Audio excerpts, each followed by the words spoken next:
en el Evangelio según Génesis, capítulo 3, versículo 6. Génesis, capítulo 3, versículo 6.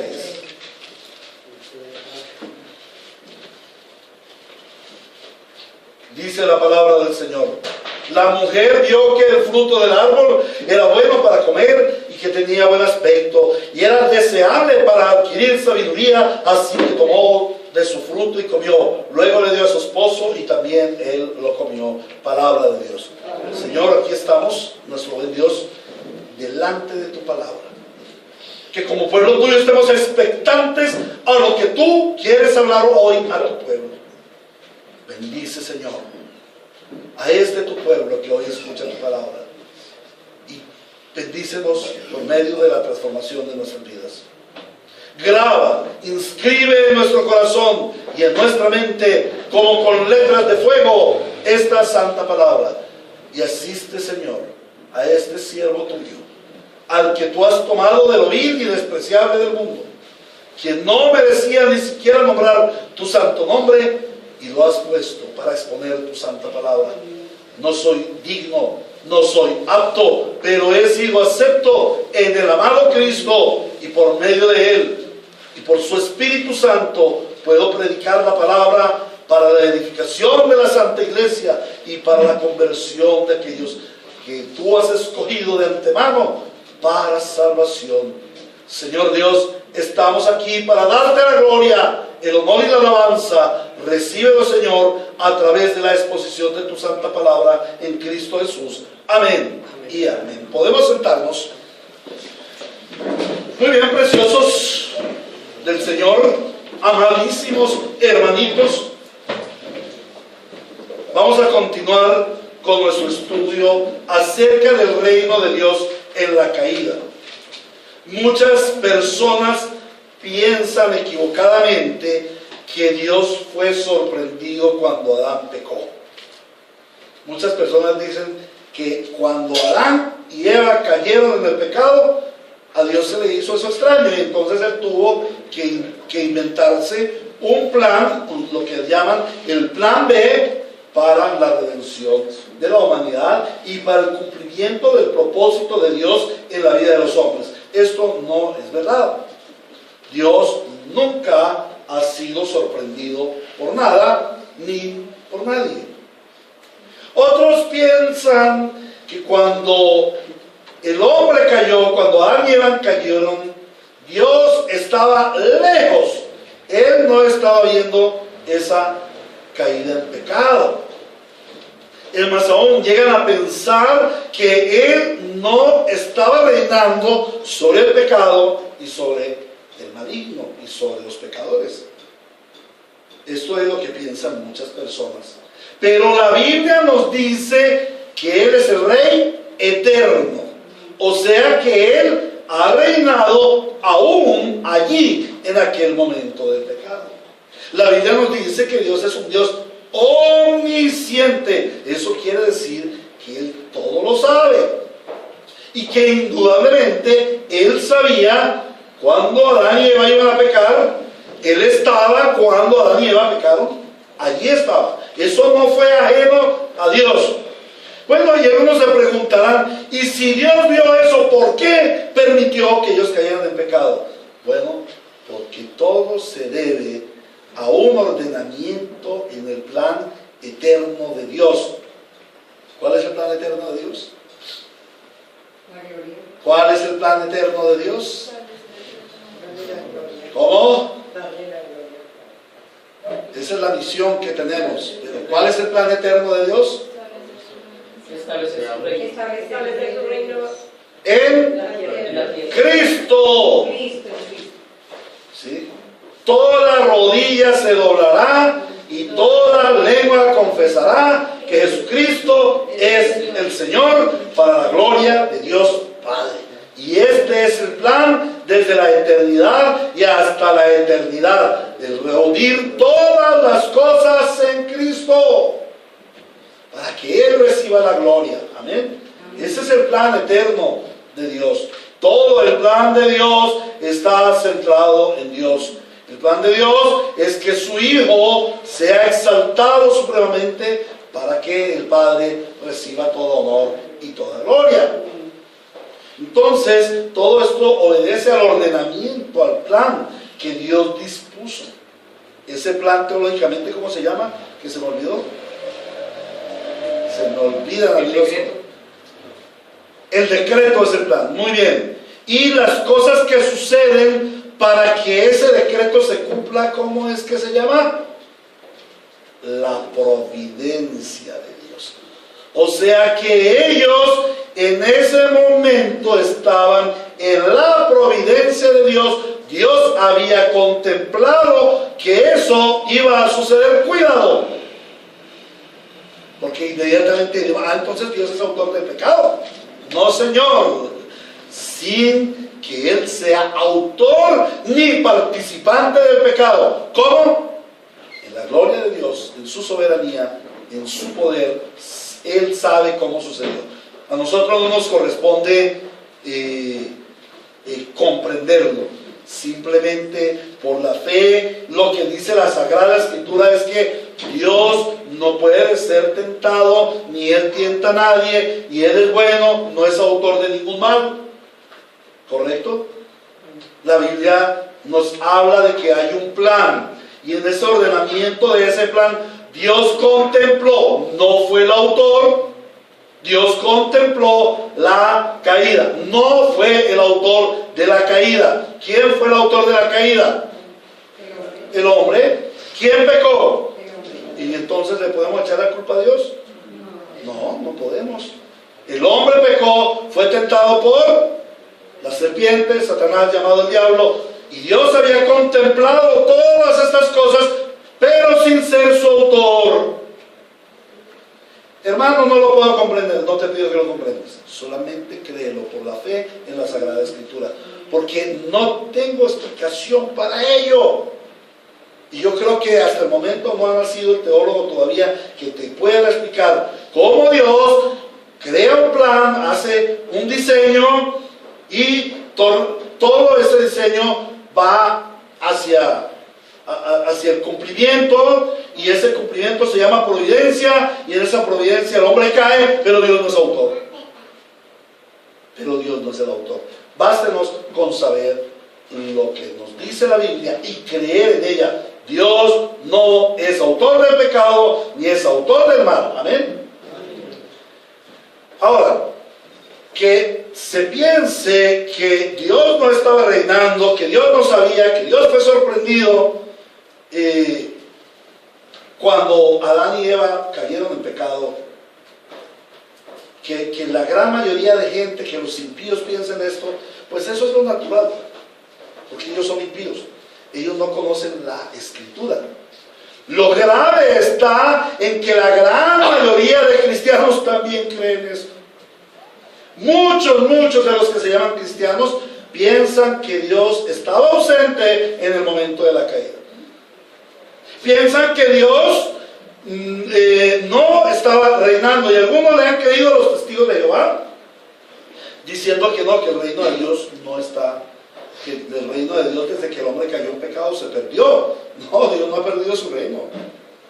Dicen que el reino de Dios y el reino de las tinieblas son dos reinos iguales en choque. Eso es falso.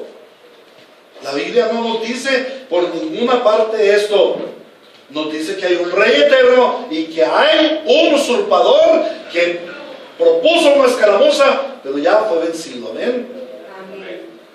Ahora, ¿cómo vemos también esto en los creyentes?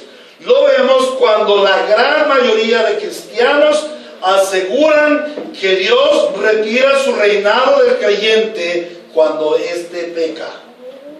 No, es que si tú pecas, el Espíritu Santo se va de ti. ¿A dónde está eso en la Biblia? Cuando el Espíritu Santo, por la gracia de Dios, fue enviado a nosotros, Él vino para quedarse y para asistir al pecador, asistirle en su salvación, en reconocimiento de su pecado, y obrar la conversión y certificar la santificación hasta llevarlo al estado de glorificación.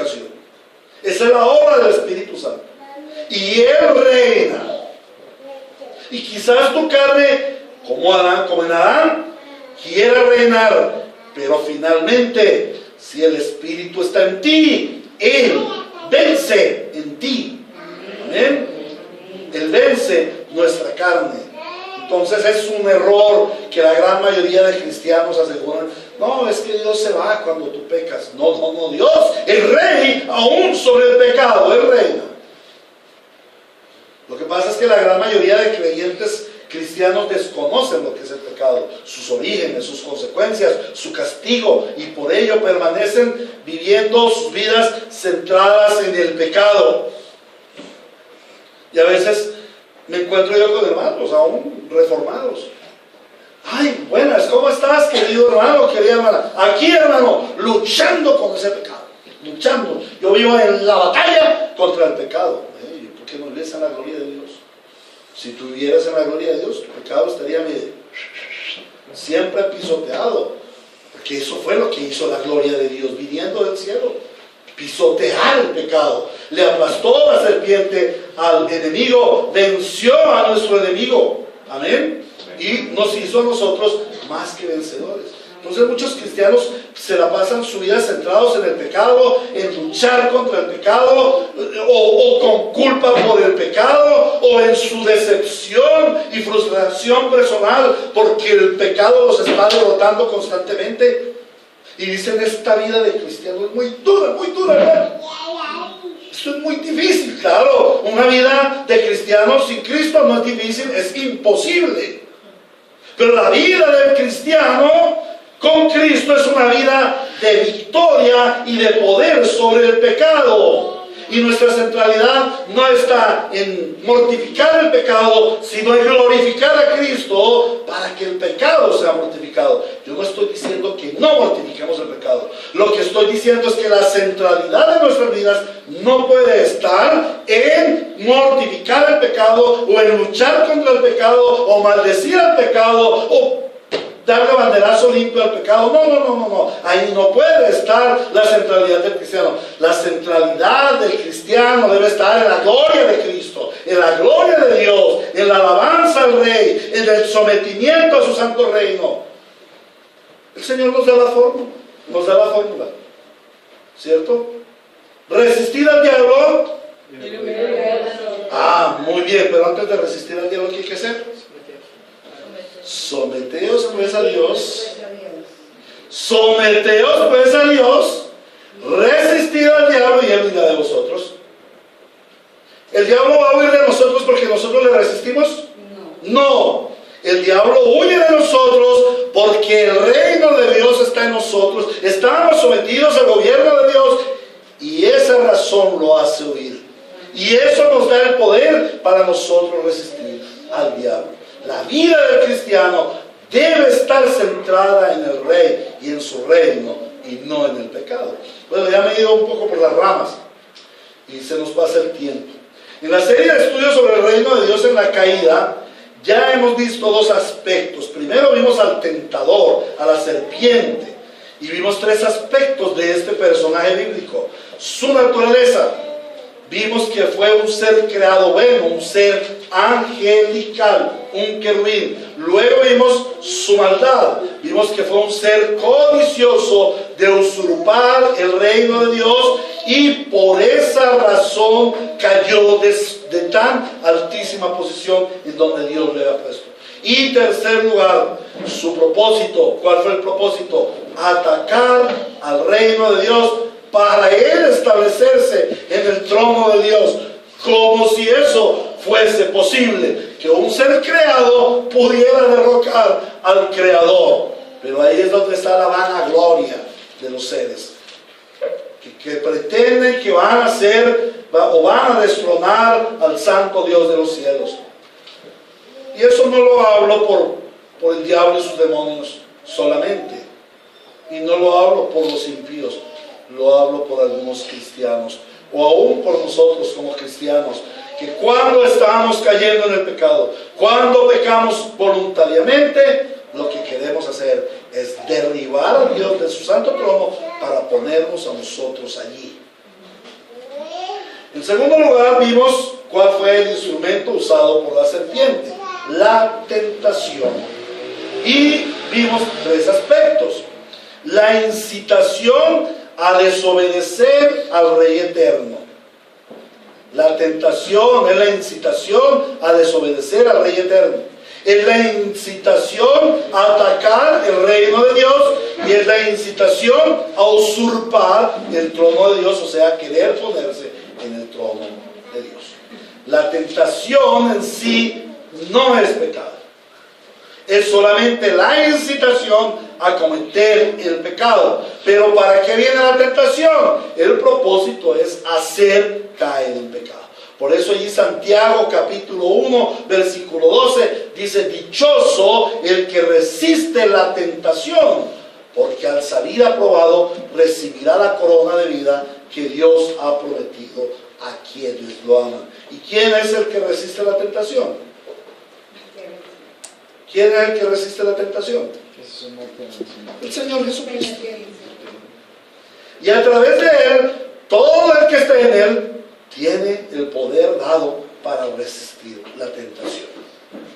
Ahora, en esta tercera enseñanza acerca del reinado de Dios en la caída, veremos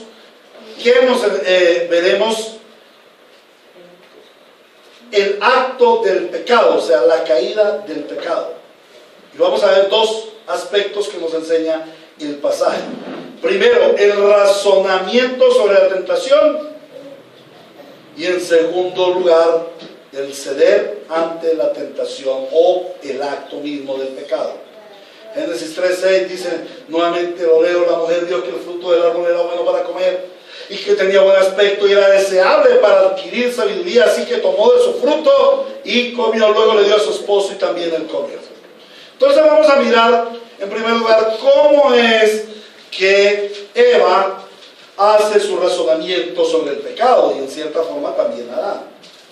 La mujer razonó, Eva razonó. Ella no era una brutica, ella no era una ingenua, ella no era una tontica, ella razonó. Dios le había dotado de sabiduría y le había dado capacidad decisoria. La incitación podía ser gobernada. ¿Y cómo podía ser gobernada? Al no pensar en las ofertas de la serpiente, sino en el pensar en el pacto de Dios. ¿Cómo se debía resistir a la serpiente? Porque Eva tenía la capacidad de raciocinio. Ella meditó, como lo vamos a ver en el texto. Ella meditó, lo pensó. Pero ¿hacia dónde enfocó su pensamiento? Hacia lo que le estaba diciendo el tentador. No enfocó su pensamiento al pacto que Dios había hecho con su señor Adán. Digo, su señor de Eva, o su esposo Adán. Vamos a mirar tres aspectos que toca el tentador y en el cual pone a pensar a la mujer, y tres aspectos en los cuales piensa la mujer.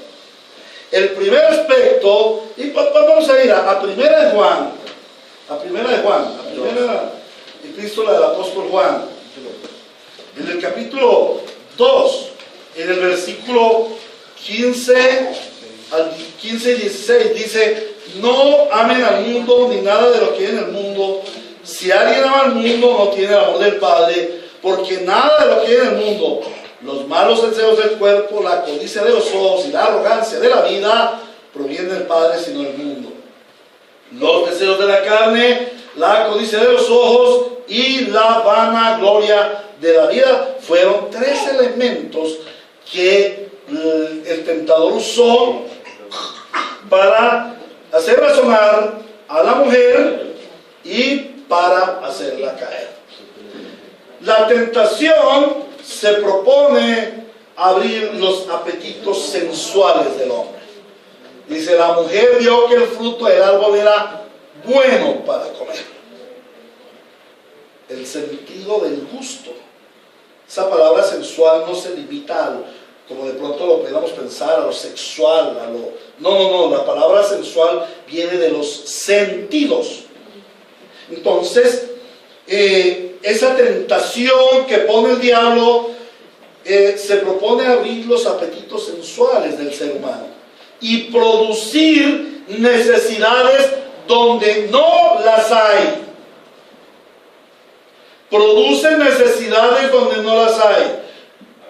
Miren, hermanos, estos tres textos, Génesis capítulo 3 versículo 6, Mateo capítulo 4 1 al 11 creo que es, y primera de Juan 2, 15 y 16 son textos paralelos que nos hablan de exactamente lo mismo. Están interactuando. Entonces, vamos a mirar un poquito allá en Mateo, en el capítulo 4. Versículo 3. El tentador le dijo, se le acercó y le propuso: si eres el Hijo de Dios, ordena a estas piedras que se conviertan en pan. Jesús, tú has ayunado 40 días y 40 noches. ¿Cierto que tú tienes hambre? ¿Cierto que tienes hambre? La pregunta es, el Señor Jesús había ayunado 40 días y 40 noches. ¿El Señor Jesús tenía hambre? ¿Él podía haber seguido ayunando unos 2 días más? ¿Era una necesidad que comiera pan? No. Estaba la necesidad, tenía el hambre. Tenía hambre, pero no tenía la necesidad de comer. Tenía hambre, pero no tenía la necesidad de comer. Él podía haber seguido ayunando 2, 5, 20 días más cuanto quisiera. Porque él estaba ayunando. ¿Qué es el ayuno? ¿Aguantar hambre? No, no. Ayuno no es aguantar hambre. Ayuno es estar en comunión con el Señor. Estar en perfecta comunión con Él. Eso nos muestra el pasaje de Mateo. Entonces, ¿qué hace el diablo? El diablo, por medio de la tentación, produce necesidades donde no las hay. Hermano Héctor, usted todo un pastor andando en ese vejete de carro que se le va y todo. No, usted es un hombre que se merece un carro último modelo. Métase en un programa de esos de carro, invierta los poquitos pesitos que tiene ahí y va a tener su carro último modelo, porque usted necesita un carro nuevo. Yo necesito un carro nuevo. Yo no necesito carro nuevo. Yo puedo andar a pie. Aún si Dios me quitara mis piernas, yo podría andar, porque el que me lleva es el Señor.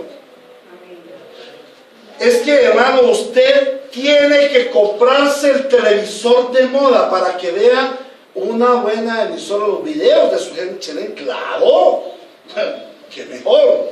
Cómprese un buen televisor.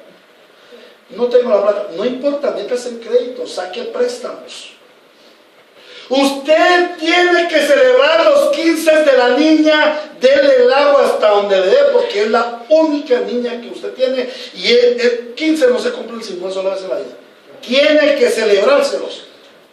Así no tenga trabajo, empeñese, véndase, regálese, haga lo que sea, pero hágalo. Se crean necesidades donde no las hay. Ojo, hermanos, cuando el enemigo venga a crear necesidades que no son necesidades, sino caprichos de la carne, sencillamente nuestra respuesta debe ser no.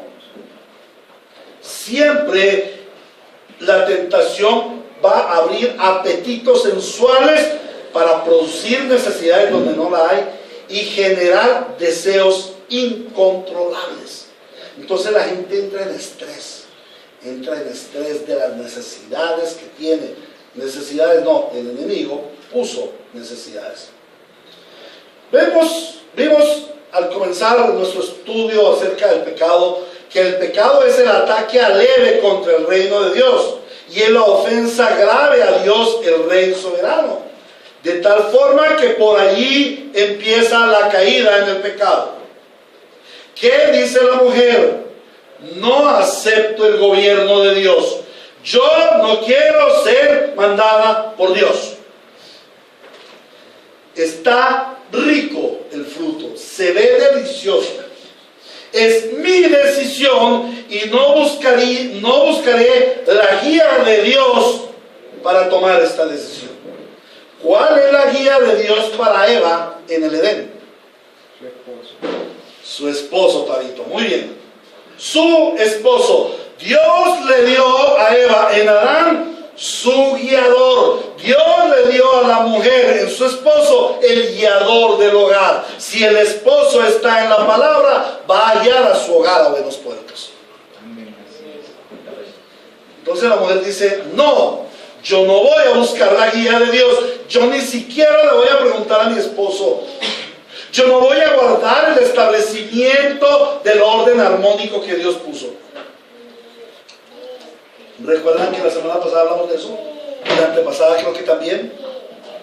El establecimiento armónico de Dios. Dios creó una jerarquía que es armónica. Un orden que se debe guardar. Entonces la mujer dice, no, yo no quiero eso. Ahí empieza el pecado. Yo no quiero lo que Dios quiere. Esa es la rebelión. En segundo lugar, dice, yo no acepto lo que Dios ha ordenado. Yo no acepto que Dios se haya reservado el gobierno pleno del Edén. Yo no acepto lo que Dios manda. Y en tercer lugar dice, a pesar de que yo tengo a disposición todo lo que Dios me dio, todo lo demás, lo que yo deseo es lo que Dios ordenó que no comiera, y lo comeré. Esa es la rebelión. Allí viene el impulso carnal de la rebelión. No importa lo que Dios diga, yo no me someto a Él, yo me entrego a mis pasiones desordenadas de la carne. Por eso, pero Gálatas por allá, capítulo 5, versículos 16 en adelante, que ya lo estudiamos casi un año, creo, o un poquito más. ¿Sí? El espíritu y la carne contienden. El espíritu nos dice, el Espíritu Santo nos dice, sujétate a Dios. La carne dice, haz lo que se te dé la gana. No te dejes gobernar de Dios. En segundo lugar vemos la codicia de los ojos. La mujer vio que el fruto del árbol que tenía delante de ella era de buen aspecto. Entonces ella dice, no me gusta lo que Dios me ha dado. Eso está tan bonito porque Dios tiene que guardarse lo más bonito para Él. Yo quiero eso. Yo tengo derechos. Es una violación a mis derechos que Dios no me permita comer del árbol del fruto del bien y del mal. ¿Cuántas veces hemos oído eso? Se nos están violando los derechos. Yo tengo derechos. Y en la iglesia, hermanos, tienen derecho. Hermanos, nosotros como miembros de la iglesia tenemos derecho a decidir. Y decidimos que este pastor que nos regaña tanto con eso del pecado, con eso de arrepentimiento, no predique más. Wow, tremendo, ¿no? Tenemos derechos. Vaya a ver qué derechos tiene un condenado. Un condenado a muerte. El juez dio la sentencia, pena capital. No, yo reclamo mis derechos. Sí, el único derecho que tienes es ir a la horca o a la cámara de gas o a la silla eléctrica. No tienes otro. No, yo tengo mis derechos, los derechos humanos, y se levantan las ¿cómo se llaman? Las instituciones estas internacionales, la ayuda humanitaria y derechos humanos, y vamos a reclamar derechos. ¿No han oído ustedes? Ya son 7 colombianos que en China condenados a muerte por narcotráfico, y la familia aquí le dice al gobierno de aquí, tenemos derechos y ellos tienen derecho a la vida. No, señor. En China el narcotráfico es un delito tan grave que tiene que ser pagado con pena de muerte. ¿Y saben qué pasa en China? No hay narcotráfico. Y hay un país en el sur de Asia, se llama Singapur. Hace solamente 20 años era un país podrido, sumergido en su maldad y su pecado. Y vino un terrible tirano, puso la pena de muerte por robo, por violación, por narcotráfico, a los gobernantes o a la gente que tuviera injerencia con el gobierno, pena de muerte por corrupción. Hoy en día es 20 años después, solo 20 años después, es el faro del sur de Malasia, el faro del sur de Asia. Todo apunta hacia allá, un país rico en economía, un país en orden, un país con grandes vías, un país con aseo, un país con altísima educación. Tiene la universidad puesto 30. Un país con altísima educación. Porque un tirano vino y dijo, pena de muerte para los pecadores. No hay derecho para el pecador. Y la gente quiere reclamar sus derechos. La mujer dijo, yo tengo derecho a comer de ese árbol tan bonito. ¿Qué me importa lo que Dios ha dicho? Yo reclamo mis derechos. ¿Por qué obedecer esta orden de Dios? Si eso es bueno, mire, ella dice, y vio que el fruto del árbol era bueno. Era bueno. ¡Wow! ¿Y saben una cosa?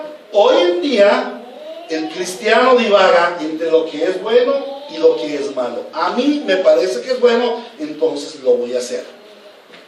Y vienen y me preguntan, pastor, ¿qué es bueno? ¿Que yo haga esto o que haga lo otro?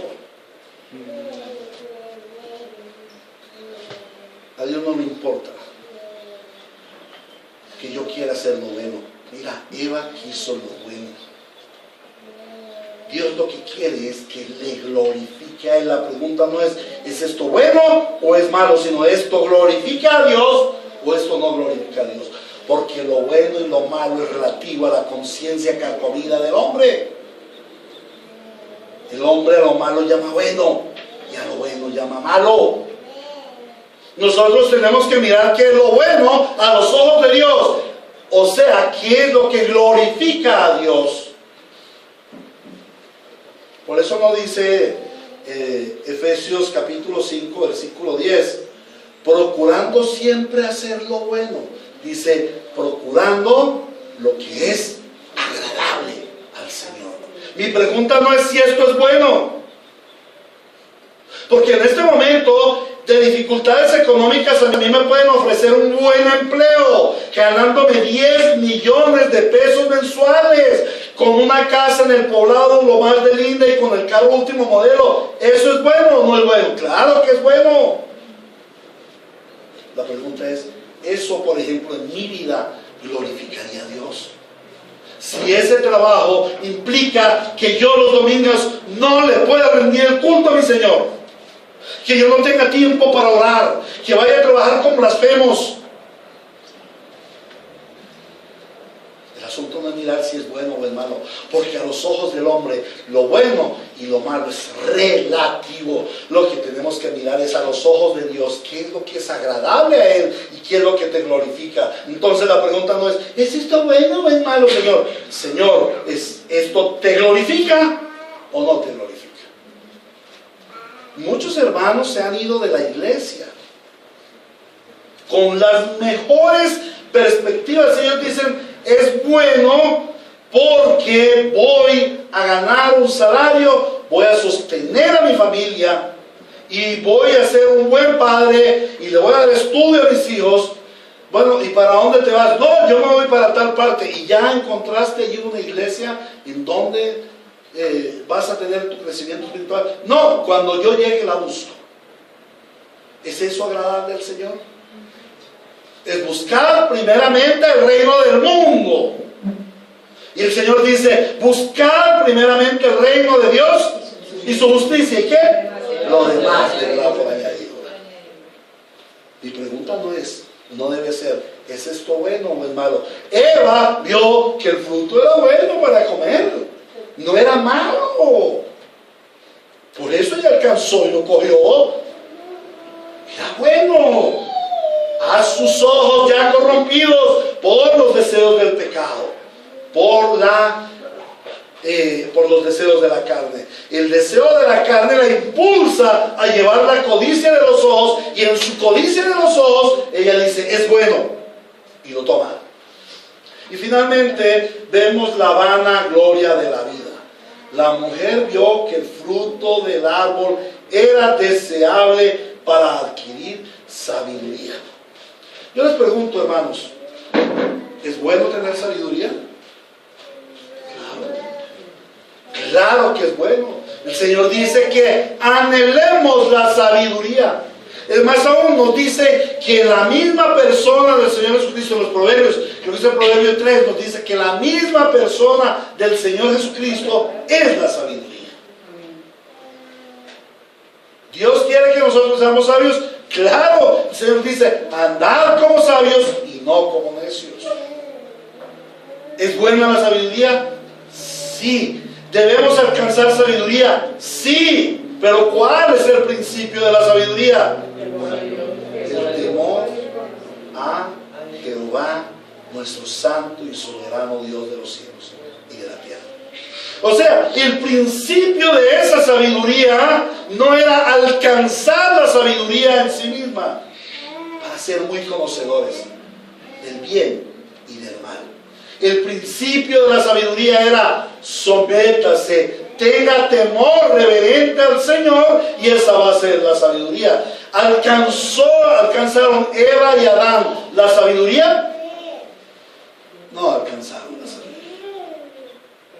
No alcanzaron. Al contrario, la raza humana cada día es más bruta, es más torpe. Haciéndose sabios, se han convertido en necios. Y ahora, ¿dónde está esa sabiduría? ¿Dónde está el sabio? ¿Qué quería esa sabiduría? ¿Qué vio la mujer en aquel fruto? Que era deseable para adquirir la sabiduría de Dios, para igualarse a Dios. Ella quería ser igual a Dios, tener la sabiduría de Dios y querer gobernar como Dios. Su deseo más profundo era posicionarse en el trono de Dios. Esa falsa sabiduría la estaba conduciendo a vivir, a creer o a pensar que ella iba a vivir sin autoridad. Y cuidado, hermanos paisas, porque uno de los problemas que tiene la cultura paisa en cuanto a su vida es que siempre quieren ser independientes.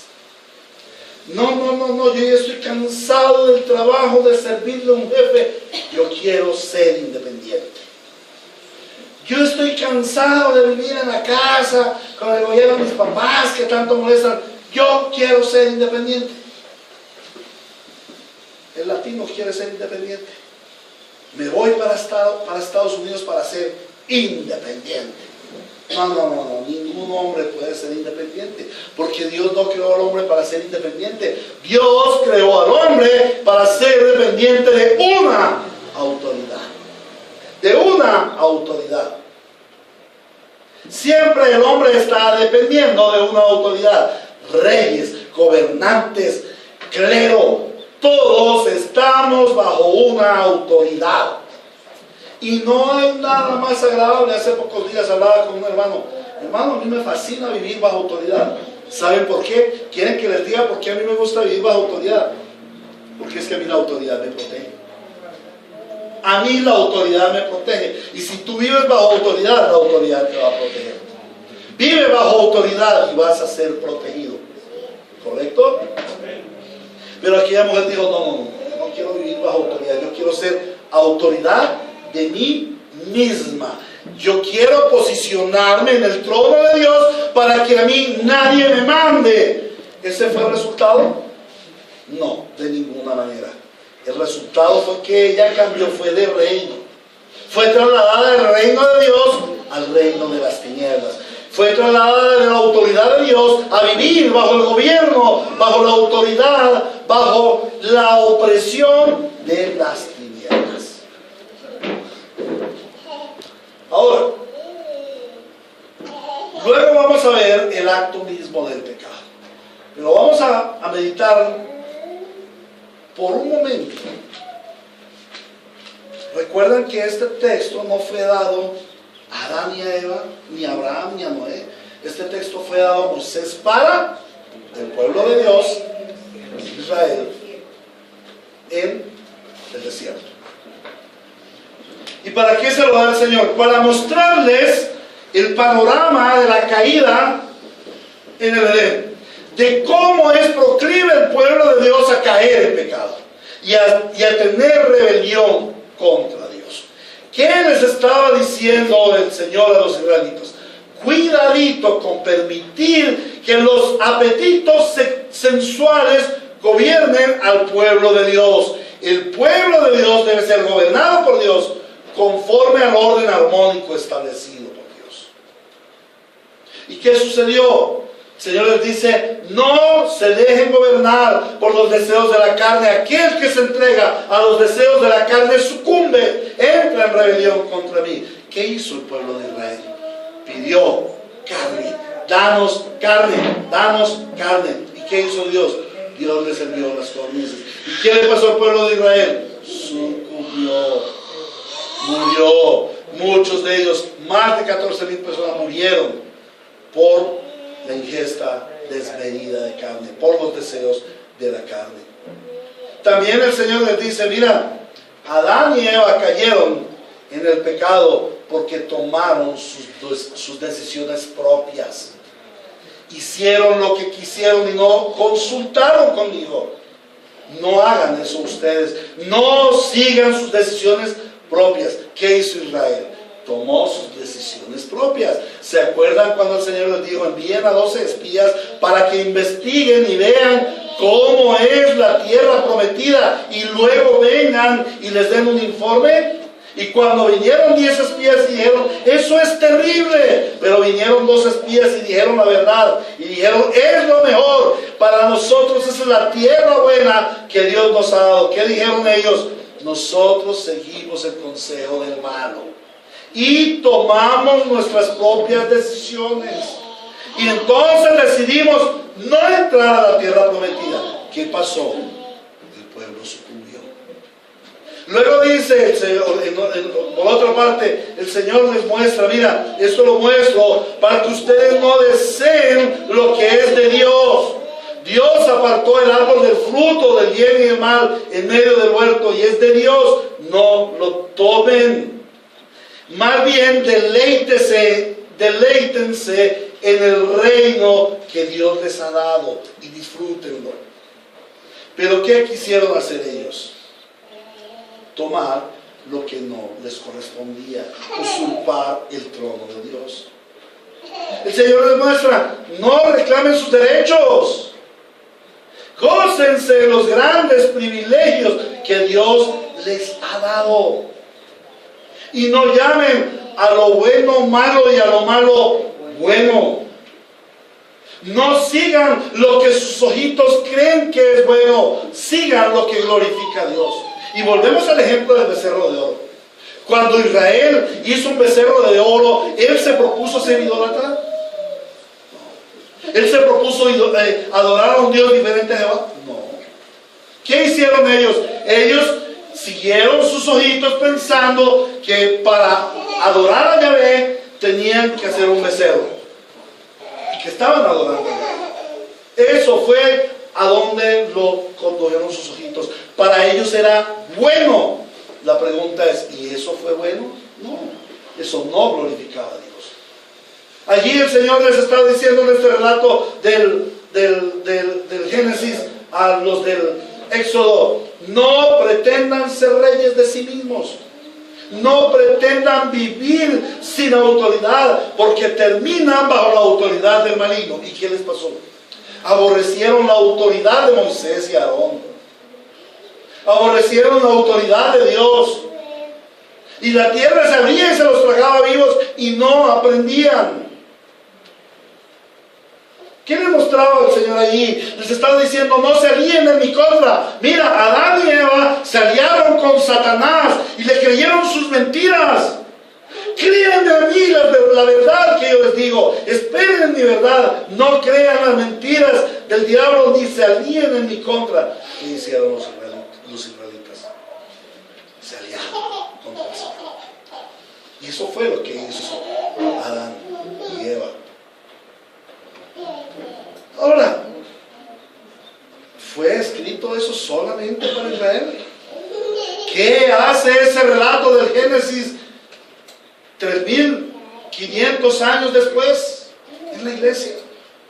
Está ahí para que nosotros miremos cómo fue que el mundo fue creado y para que se nos relate una triste historia de cómo Adán y Eva cayeron en el pecado. No, hermanos, no, de ninguna manera. Todas estas cosas, dice el apóstol Pablo en 1 Corintios, fueron escritas para que nosotros no caigamos en los mismos errores. Todas estas cosas fueron escritas para que nosotros no caigamos en los mismos errores. ¿Qué nos dice el Señor a través de ese relato?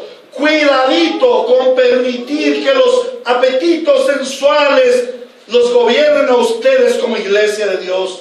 El pueblo de Dios debe ser gobernado por Dios conforme al orden armónico establecido por Dios. Dios ha establecido un orden. ¿Cómo estableció Dios el orden? A través de leyes, normas y mandamientos. Sometámonos pues a Dios y resistamos al diablo. El Señor nos dice, cuidado con los deseos de la carne. La carne es terrible consejero. No se dejen convencer de la carne. No piensen en esas necesidades que el enemigo pone, que no son necesidades, que son caprichos. Cuidado con los deseos de la carne. No se dejen vencer por ellos. No tomen sus decisiones propias. Sometan sus decisiones a Dios. ¿Cómo sometemos nuestras decisiones a Dios? Primero, la Santa Escritura. A través de la oración, Dios nos va a responder. Pastor, estoy viviendo un nudo de víboras en mi casa. No me soporto a mi mujer, o no me soporto a mi marido, o no me soporto a los hijos. ¿Qué hago? Me voy a separar. Un momento, ¿qué dice la Biblia acerca del divorcio? Pastor, estoy sin empleo. Ya llevo un año que debemos hasta el copete. Me voy a ir y voy a abandonar a mi esposa y me voy para tal parte que me van a dar un gran empleo y voy a ganar mucho dinero y yo gano y mando. Oh, la palabra de Dios dice, no te separes de tu cónyuge. Segundo, la consejería pastoral. Sométanse a la consejería pastoral, sométanse al concilio de la iglesia. Para eso está la comunidad de gracia. Ese es el gobierno de nuestras vidas. Yo no quiero dar pasos sin el permiso de ustedes. Yo no quiero dar pasos sin el permiso de mis consiervos, amados en el Señor, que rigen, que por medio de los cuales Dios rige mi vida y me cuida, para que yo no ande en pecado. Yo quiero estar a la luz de mis amados hermanos. Vivimos en una comunidad de gracia. Esa comunidad de gracia es útil para nuestra vida, hermanos. No tomen decisiones propias. Acudamos a los medios de gracia. Acuérdense, Dios guía, el diablo empuja. También nos dice el Señor, no deseen lo que es de Dios. Deleítate a sí mismo en el Señor. Deleítate en el Señor. Tu deleite debe ser el Señor. No deseen lo que es de Dios. No desees el día del Señor. El día del Señor no es para ti. El día del Señor es para el Señor. No lo desees para ti. No, pastor, es que yo voy a Italia, allá donde yo voy, allá tal. Antes de ir, considera si allá vas a celebrar el día del Señor. No tomes el diezmo del Señor. Es que, Señor, estoy tan colgado. El diezmo, dice la Biblia, es del Señor. No reclamen sus derechos. El cristiano no tiene derechos. Más bien gócense de los grandes privilegios que Dios nos ha dado.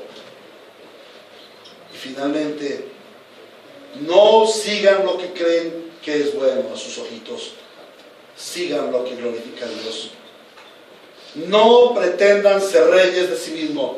No pretendan vivir sin autoridad, porque terminan bajo la autoridad del maligno. Y ahora sí, finalmente, no se alíen contra Dios. No se alíen contra Cristo. La amistad con el mundo es enemistad contra Dios.